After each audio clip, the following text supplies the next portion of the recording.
السلام علیکم ورحمۃ اللہ وبرکاتہ ناظرین، یہ سورۃ علق کا پہلا حصہ پڑھا تھا ہم نے، آیت نمبر 1 سے لے کر آیت نمبر 10 تک۔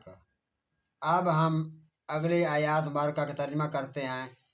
اس میں اللہ تعالیٰ نے ان ہدایت والوں کو، پرہیزگاروں کو حکم دیا ہے، جو پرہیزگار جو ہدایت رکھتے ہیں، جو ان باتوں سے منع کرتے ہیں ان کو جھٹلایا گیا، جہنم کی وعید بتائی گئی ہے۔ اور ان لوگوں کو کہا گیا کہ جو اچھے لوگ اچھے کام کرتے ہیں وہ ضرور اللہ تعالیٰ کو ہی سجدہ کرنے والے ہیں۔ آئیے اگلے آیات مبارکہ کا ترجمہ کرتے ہیں۔ بسم اللہ الرحمن الرحیم۔ شروع کرتا اللہ تعالیٰ کے نام سے جو بہت ہی مہربان نہایت رحم کرنے والا ہے۔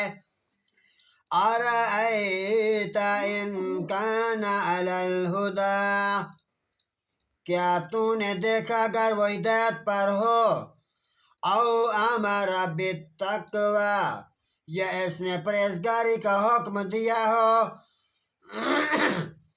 أَرَأَيْتَ إِنْ كَذَّبَ وَتَوَلَّى، کیا تو نے دیکھا اگر اس منع کرنے والے نے جھٹلایا اور منہ موڑا۔ أَلَمْ يَعْلَمْ بِأَنَّ اللَّهَ يَرَى، تو کیا اس نے یہ نہ جانا کہ اللہ دیکھ رہا ہے۔ كَلَّا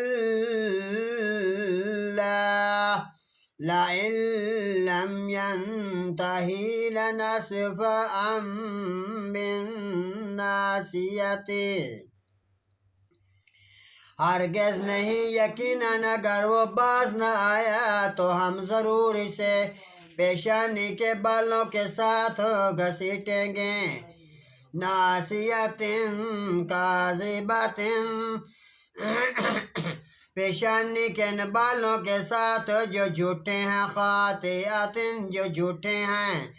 فَلْيَدْعُ نَادِیَہُ، خطا کار ہے پس وہ اپنی مجلس کو بلا لے۔